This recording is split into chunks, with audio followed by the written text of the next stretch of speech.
Coucou. Le 26 novembre 2000, Lynn Tiernan disparaît après une virée shopping en ville. L'annonce de sa disparition va mobiliser des milliers de personnes qui vont tout faire pour découvrir ce qui est arrivé à Lynn et peut-être la sauver à temps.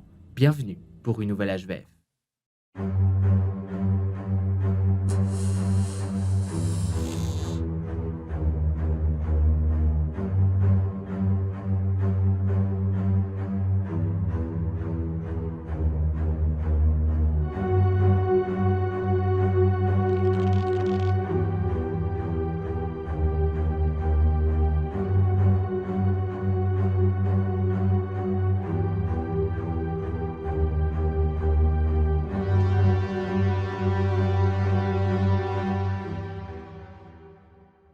Et avant d'aller plus loin, oui je viens du futur bien évidemment, écoutez cette douce musique.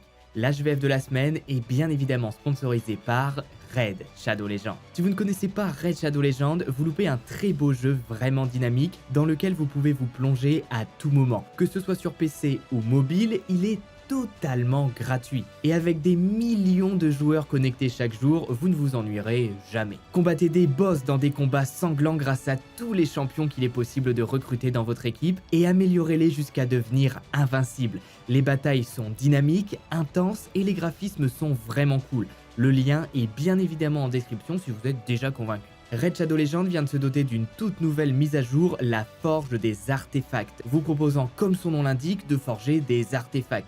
C'était pas bien compliqué à deviner. Ainsi qu'un tout nouveau système de quête avancée avec des récompenses incroyables, mais ce n'est pas tout puisqu'il développe également en ce moment un mode Doom Tower composé de 120 niveaux dans lesquels il y aura des boss à vaincre. C'est génial pour ceux qui aiment les défis et se détendre après une vidéo. J'offrirai dans un mois à 3 d'entre vous un pack d'objets spéciaux. Pour l'obtenir, c'est très simple, il vous suffit d'aller dans votre profil Raid Shadow Legends, dans Info, vous copiez votre ID joueur en commentaire et voilà, j'en choisirai 3 d'entre vous. Le lien en description offre aux nouveaux joueurs 100 000 d'argent et un champion gratuit nommé Medium qui est pas là pour rigoler. Tous ces trésors vous attendent ici et seront disponibles uniquement pour les nouveaux joueurs pendant les 30 prochains jours, alors dépêchez-vous. Salut de tous, c'est MaxiKaiz. Aujourd'hui on se retrouve pour une nouvelle histoire à la fois vraie et flippante dans laquelle on va parler d'un cas de disparition qui est résolu. En bien ou en mal, vous découvrirez ça dans la vidéo. Dans cette affaire, beaucoup d'entre vous vont se reconnaître en Lynn. Voilà, une jeune adolescente qui rentre d'une journée shopping entre amis et puis qui d'un coup, avant d'arriver chez elle, se volatilise. À l'approche de l'hiver et des longues nuits, je pense que cette vidéo peut être utile. Alors installez-vous, n'oubliez pas de vous abonner et on est parti. Une disparition inquiétante. Notre histoire prend place aujourd'hui en Angleterre, plus précisément dans le West Yorkshire, à Bramley, petite ville typique de la campagne anglaise, avec ses maisons en briques rouges et ses portes et fenêtres à contours blancs. C'est ici que vit Lynn Tiernan, une ado de 16 ans, décrite comme très gentille par ses proches, elle avait un bon groupe d'amis et est présentée comme une adolescente anglaise typique. Elle écoutait un peu de rock, sortait faire du shopping avec ses amis, mais n'était pas pour autant rebelle. Vous savez, pendant l'adolescence, on aime bien se confronter aux règles, faire peur à nos parents, désobéir. Eh bien Lynn, c'était pas du tout, mais alors pas du tout son cas. Elle était très proche de sa mère Sharon, de sa grande sœur Michelle, mais aussi de sa grand-mère. J'aurais bien voulu vous donner le prénom de sa grand-mère, mais apparemment les journalistes anglais ont décidé que c'était pas trop important, je l'ai pas trouvé. Bon, de toute façon c'est pas grave, on sait très bien que toutes les grand-mères du monde s'appellent mamie. Lynn était au moment des faits dans un lycée de la région. Bonne élève, elle faisait la fierté de sa mère. Elle se rendait régulièrement à l'église de la ville pour apporter son aide bénévolement aux associations présentes. Vous l'aurez compris, c'était une fille gentille, honnête et avec un bon fond. Et c'est ça qui va rendre notre histoire encore plus dramatique.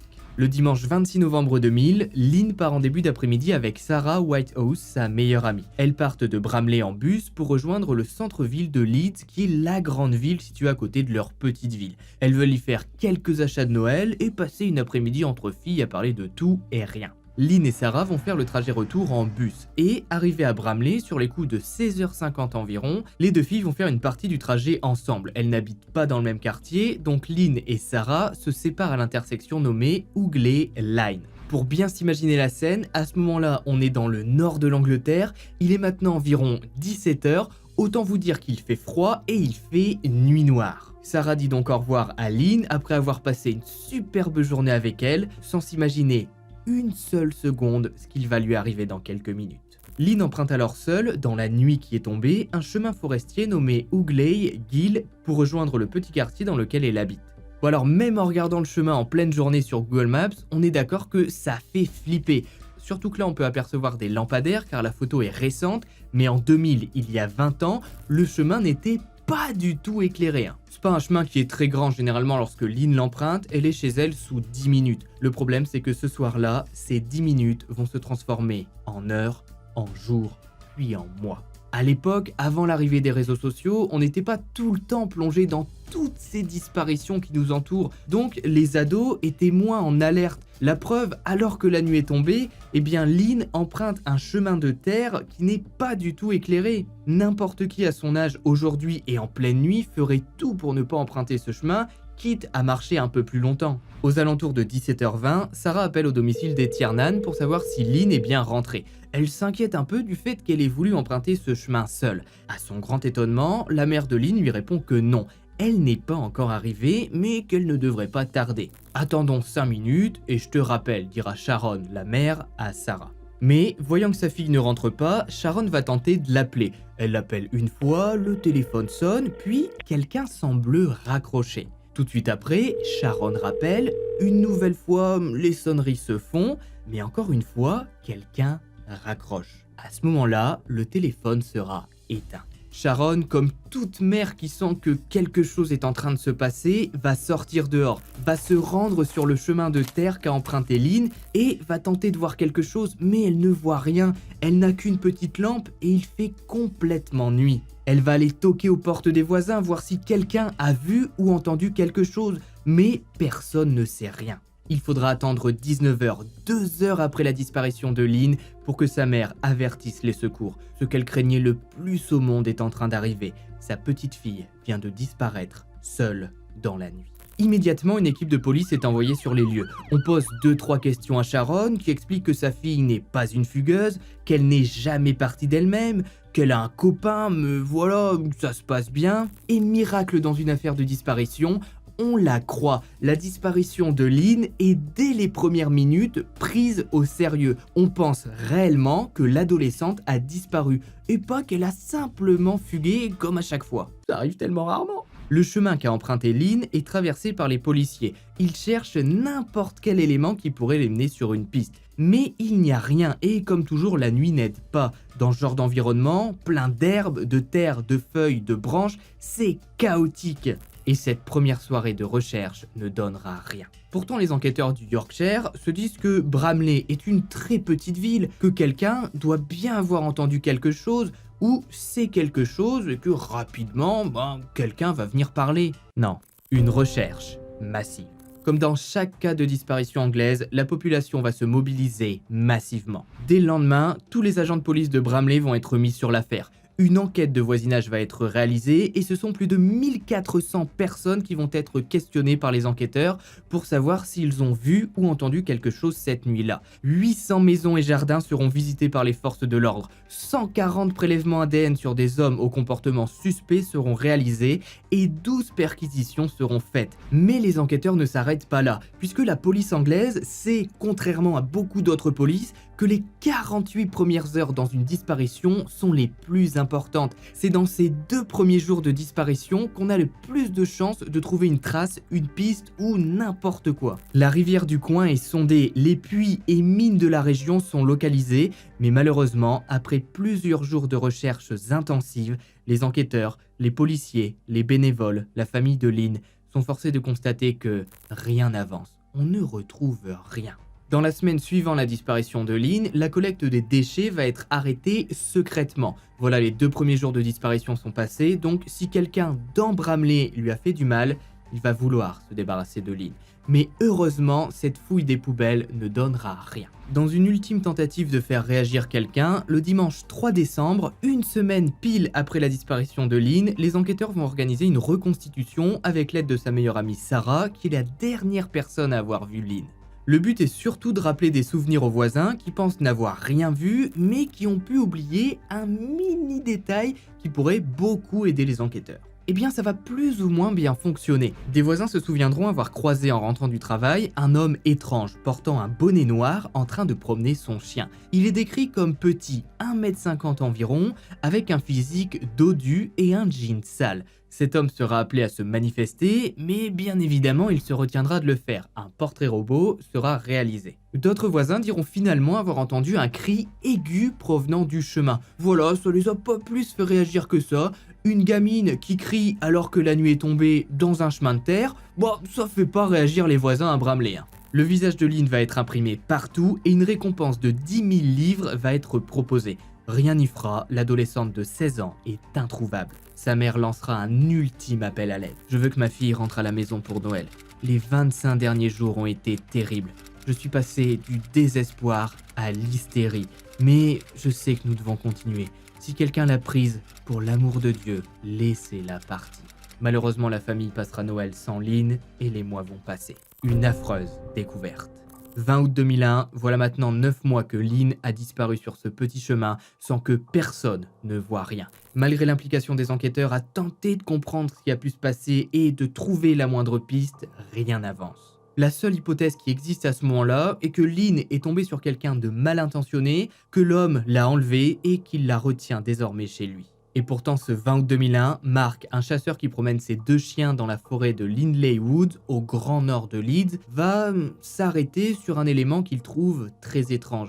En effet, ces chiens sont attirés pendant leur balade par un amas de sacs poubelles. Voilà, il semble y avoir, sur un chemin en forêt, un espèce de grand sac poubelle qui a été partiellement caché par des feuillages. Mark s'en approche et sent tout de suite une odeur pestilentielle qui sort de ces sacs, une odeur indescriptible qui vous monte au nez. Il va alors immédiatement appeler la police qui débarque avec des experts scientifiques et en réalité la police se rend compte que ce n'est pas un amas de sacs poubelles mais plusieurs sacs poubelles qui ont été reliés entre eux et qu'à l'intérieur il y a quelque chose. Ce jour-là sera découverte Lynn Tiernan, la jeune fille de 16 ans disparue il y a 9 mois. Elle est décédée, enroulée dans une couverture, les mains et pieds ligotés et un collier de chien autour du cou. Et petite précision qui aura son importance pour la suite, elle est ligotée en réalité avec des serre-câbles autour de ses mains et de ses pieds. Ne me demandez pas pourquoi j'en ai chez moi, posez pas de questions, il n'y aura pas de réponse. Mais l'horreur ne s'arrête pas là, puisque certes, le corps de Lynn est en mauvais état. Voilà, on est le 20 août, il fait assez chaud, on est en plein été, en pleine forêt, mais selon les experts, il est pas tant en mauvais état que ça. On dirait pas que Lynn vient de passer 9 mois dans un sac en pleine forêt, bien au contraire. Le corps est donc analysé et les experts scientifiques sont formels. Lynn, pendant les 9 mois de sa disparition, a en réalité été congelée. Quelqu'un l'a gardée chez lui dans son congélateur et il s'en est débarrassé il y a seulement quelques jours. Elle est d'ailleurs à moitié habillée, n'a plus de pantalon ni de sous-vêtements. Un appel à témoins va donc être fait. La forêt est fouillée, mais une fois de plus, on ne retrouve rien. Mais l'endroit où a été retrouvée Lynn est un endroit assez privé. Un endroit dans lequel monsieur tout le monde ne va pas s'y balader. Il faut prendre plusieurs chemins, bref, faut connaître un minimum la forêt. Être chasseur ou braconnier pour savoir que voilà, il y a une petite cachette à cet endroit, dans cette forêt. Avec tous ces éléments réunis, les enquêteurs vont tenter de trouver une piste. Sur la bonne voie. Les recherches vont se concentrer sur le collier de chien retrouvé autour du cou de Lynn, qui est un collier assez spécifique. C'est un collier en cuir, fabriqué par une société régionale, revendu par 220 magasins. Et c'est l'un d'entre eux qui va mettre les enquêteurs sur la piste d'un homme. Bonne ou non, on va vite le savoir. Une société nommée Pets Pyjama va répondre aux enquêteurs qu'elle a bien vendu ce type de collier à 3 personnes habitant dans la région de Leeds. L'une de ces personnes est un certain John Taylor, 45 ans, qui habite lui aussi à Bramley, là où vivait Lynn. Attention, ça fait pas du tout de lui le coupable, c'est juste une piste. On va se renseigner sur cet homme qui dans un premier temps paraît normal. Il n'a jamais eu de soucis avec la justice, sauf à l'âge de 15 ans pour un petit vol, mais c'est tout. Il est livreur de colis, a été marié et est décrit par ses voisins comme quelqu'un d'ordinaire, digne de confiance. Mais petit point qui va commencer à faire tilter les enquêteurs, John est aussi braconnier. Sa ligne téléphonique va être mise sur écoute, on découvre que John avait un chien qui est décédé depuis quelques mois. John publie d'ailleurs régulièrement des annonces de publicité personnelle dans le journal. Ça se faisait beaucoup avant, voilà, c'était comme des petites annonces où on disait qu'on cherchait quelqu'un, on cherchait l'amour, on se présentait dans des toutes petites annonces au niveau du physique, de ce qu'on aimait, etc.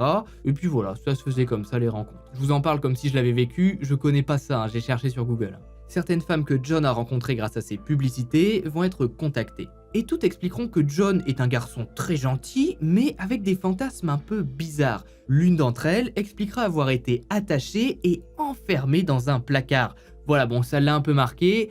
Elle va chez un mec qu'elle rencontre suite à une annonce dans le journal, le type l'attache et l'enferme dans son placard. Ça marque un petit peu, hein.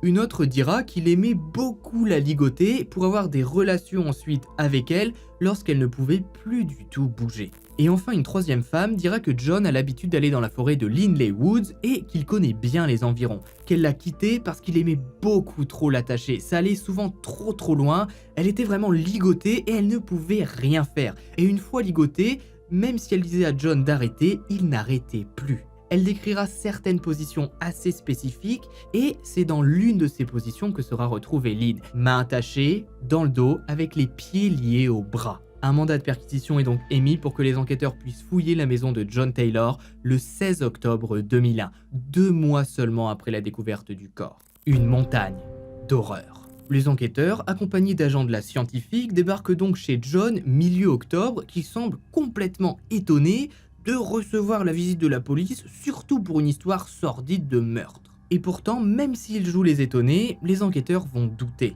Tout d'abord, chez John, on retrouve les mêmes serre-câbles de même couleur, de même marque, qui ont servi à attacher Lynn. On retrouve également de la ficelle qui a été retrouvée dans les sacs poubelles. Cette ficelle est très spécifique puisqu'elle est normalement distribuée uniquement aux soldats, mais un très petit lot d'invendus a été fourni au public et plus particulièrement aux chasseurs comme John. Les enquêteurs découvrent aussi que, comme par hasard en septembre, John a enlevé toute la moquette de sa maison et l'a brûlée. Bon, tous ces éléments, même s'ils paraissent bizarres, ne sont pas réellement des preuves. Nous, ce qu'on veut, c'est des preuves scientifiques. Eh bien, les experts scientifiques vont trouver plusieurs éléments. Tout d'abord, John a mal retiré sa moquette et sur les clous qui servaient justement à fixer la moquette, il reste des fibres rouges. Ces fibres rouges sont analysées et on les retrouve également étrangement sur le corps de Lynn. Plus subtil encore, un expert médico-légal en pollen, oui ça existe, j'étais autant surpris que vous quand je l'ai découvert, va analyser le jardin de John. Il va y récolter du pollen, divers éléments, et il va analyser ce qu'on a retrouvé dans le nez de Lynn. Voilà, on sait jamais, si elle a été en contact avec le sol de la cour de John, ça va matcher. Et comme par hasard, ça match. Le pollen que l'on retrouve dans le jardin de John est le même présent dans le nez de Lynn. Bon alors d'accord, on a des preuves scientifiques mais qui sont assez facilement démontables. Bon voilà, le coup du pollen qu'on retrouve dans le nez, du pollen ça vole, on peut en retrouver un peu partout je pense. Le coup de la moquette rouge qui est enlevée par John après les meurtres, ça ne prouve pas qu'il a réellement enlevé Lynn, ça ne prouve pas qu'il est coupable. Certes, on retrouve de la moquette rouge sur Lynn, mais combien de personnes ont de la moquette rouge dans Bramley? Mais plus bizarre encore, je trouve, comme par hasard, le congélateur de John est tombé en panne pendant le mois d'août.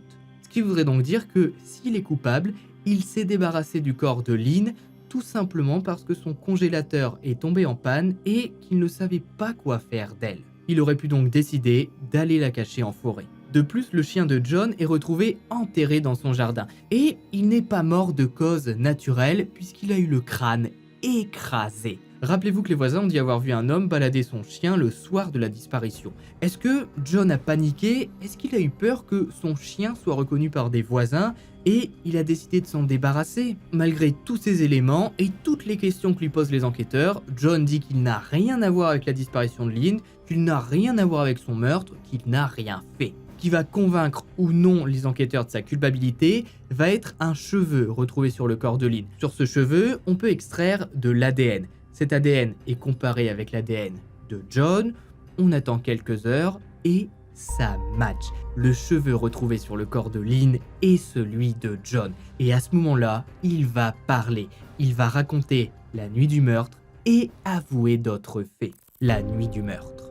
Dans la soirée du 26 novembre 2000, John erre dans Bramley. Par hasard, il emprunte le même chemin que Lynn qu'il va croiser quelques minutes plus tard. Il a sur lui une écharpe et des serre-câbles dans sa poche. En croisant Lynn, il ne va pas hésiter une seule seconde. Il va l'attraper, lui accrocher les mains, lui bander les yeux et la bâillonner. Il va mettre Lynn près de lui, sous son manteau, et l'emmener chez lui à quelques mètres de là. Une fois à son domicile, Lynn va être emmenée dans la chambre, elle va être accrochée, mais va se débattre. Une lutte s'ensuit. Malheureusement, John a le dessus et Lynn finit étranglée. Il abusera d'elle toute la nuit avec un collier de chien autour du cou. Il va ensuite la mettre dans des sacs poubelles qu'il va relier entre eux. Va la mettre dans son jardin, puis finalement va décider de la mettre sous son canapé. Et enfin, voyant que tout le monde la recherche, il se dit qu'il ne peut pas se débarrasser d'elle tout de suite, puisque s'il y a des preuves ou quoi que ce soit, il va se faire prendre. Donc, il décide de congeler Lynn. Manque de chance, quelques mois plus tard, son congélateur tombe en panne et il est obligé de se débarrasser d'elle. Dites-vous bien que cette espèce de monstre est quand même complètement stupide. Le type s'est fait choper parce qu'on est remonté jusqu'à lui à cause d'un collier de chien. Mais franchement, faut être complètement con. L'arrestation de John et la prise de son ADN va permettre aux enquêteurs de découvrir qu'en réalité, il avait déjà agressé 2 femmes qu'il n'avait pas tuées dans les alentours de ce fameux chemin qu'a emprunté Lynn. Il n'en était donc pas à son premier coup. Mais d'autres cas vont être réouverts à la suite de cette enquête. En 1996, Deborah, qui a 20 ans, est assassinée à Leeds et retrouvée plusieurs mois après les faits. Son corps avait été congelé. Il y a aussi Yvonne Fitz, 33 ans, dont le corps a été retrouvé à Lindley Woods, là où Lynn a été déposée. Mais également Lindsay Rimmer, disparue en 1994 à l'âge de 13 ans et retrouvée étranglée. La liste se compose de 6 autres femmes pour lesquelles personne n'a jamais été arrêté par faute d'ADN retrouvé sur les corps. On ne peut pas officiellement les relier à John et vous imaginez bien que vu le manque d'ADN, il n'a rien avoué du tout, mais le mode opératoire est à peu près le même. On est dans la même région, on sait que John avait déjà sévi. Est-il possible qu'il soit le coupable ? C'est fort probable. Dites-vous bien qu'on vit tous entourés de gens dans chaque ville qui ont peut-être déjà enlevé quelqu'un ou tué quelqu'un et qui ne seront jamais pris. John Taylor sera condamné à la prison à vie avec une obligation de faire au moins 30 ans avant de pouvoir demander une libération conditionnelle. Oui, je vous rassure, vous avez bien compris, on est maintenant en 2020, l'affaire a eu lieu dans les années 2000, donc John a déjà fait plus ou moins 20 ans de prison, et dans 10 ans, il pourra demander à être libre. Il sortira de prison sous condition, il refera sa vie, il recommencera, et tout le monde fera les choquer en disant « Oh mon Dieu, il avait déjà agressé quelqu'un il y a 30 ans, et là il est sorti alors qu'il avait été condamné à la perpétuité. Oh, on s'y attendait pas !» Malheureusement, et tristement, c'est ainsi que se termine l'histoire de Lynn Tiernan. Si vous avez regardé la vidéo jusqu'au bout, mettez disparition en commentaire. N'oubliez pas le pouce bleu, de vous abonner, d'activer la cloche. Je me suis sur Twitter et Instagram, j'y suis très actif et je poste très souvent des news concernant les HVF. C'était Max Guys, on se retrouve vendredi prochain à 18 h pour une nouvelle HVF. Et puis, bye!